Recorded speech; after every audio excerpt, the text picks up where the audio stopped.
Hello friends. So, ఈ వీడియోలో మనమైతే 3 ముఖ్యమైన విషయాలైతే తెలుసుకోబోతున్నాం. అందులో మొదటిదొచ్చేసి సచిన్‌ని గాడ్ ఆఫ్ క్రికెట్ అని ఎందుకంటారో తెలుసుకోబోతున్నాం. అదేవిధంగా దొంగలు ఉంటారు కదా!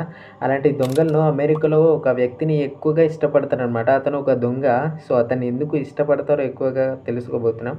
సో, వీడియో చివరి వరకు చూడండి. మీకు నచ్చుతుంది. నచ్చితే మాత్రం మన ఛానల్‌ని ఫాలో చేయండి.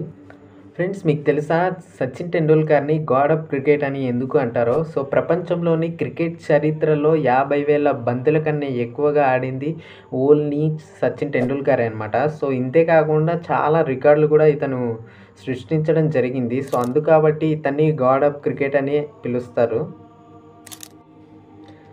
ఫ్రెండ్స్, ఇతని పేరొచ్చేసి ప్రెటీబాయ్ ప్లాయిడ్ అనమాట. సో, ఇతను అమెరికాలో ఉన్నటువంటి దేశంలో ఒక పెద్ద దొంగ అనమాట. ఇతను చాలా బ్యాంకుల్లో దొంగతనం చేసేవాడు. సో, ఈ అమెరికా దేశంలో ఇతన్ని చాలామంది ఎక్కువగా ఇష్టపడే దొంగ ఇతననమాట. ఎందుకు ఇతన్ని ఎక్కువగా ఇష్టపడతారంటే, ఇతను చాలా బ్యాంకుల్లో దొంగతనం చేసేవాడు కదా! సో, అందులో పేద ప్రజలుంటారు కదా! వాళ్ళు రుణమాఫీ కాపీస్ ఉంటాయి కదా! పేపర్లు. ఆ పేపర్‌లన్నీ దొంగతనం చేసినప్పుడు కాల్చేసేవాడనమాట. సో, ఈ విధంగా అతను దొంగతనం చేసేప్పుడే చాలామంది పేదలకు సహాయం చేశాడు. రుణమాఫీ చేశాడని చెప్పుకోవచ్చు. సో, దీని కారణంగా ఇతనికి 1920 సంవత్సరంలో ఇతను చనిపోవడం జరిగింది. సో, ఇతనికి చనిపోయిన తర్వాత చాలా ఎక్కువ మంది ప్రజలైతే రావడం జరిగింది. ఇతని మరణానికి సంతాపం తెలియజేయడం జరిగిందనమాట.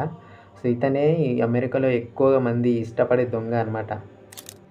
ప్రపంచంలోనే అత్యధికంగా ఎక్కువగా అమ్ముడుపోయే బిస్కెట్‌లో పార్లేజీ మొదటి స్థానంలో ఉందన్నమాట. దాదాపుగా ప్రపంచవ్యాప్తంగా ఒక రోజు 48,00,00,000 బిస్కెట్ ప్యాకెట్లు అమ్ముడుపోతున్నాయి పార్లేజీ. సో, అదే సుమారు దాదాపుగా ఒక ప్యాకెట్ తయారు చేసే లోపు దాదాపుగా 8,000 ప్యాకెట్లనేది ఓపెన్ అయ్యి ఉంటుందన్నమాట.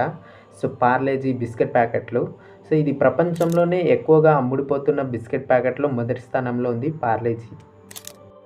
ఫ్రెండ్స్, వీడియో అయితే ఇంతే. సో, ఇలాంటి మంచి విషయాలు కొన్ని చెబుతుంటాను నేను. సో, మీకు నచ్చితే మాత్రం మన ఛానల్‌ని సబ్స్క్రైబ్ చేసి మీ ఫ్రెండ్స్‌కైతే షేర్ అయితే చేయండి.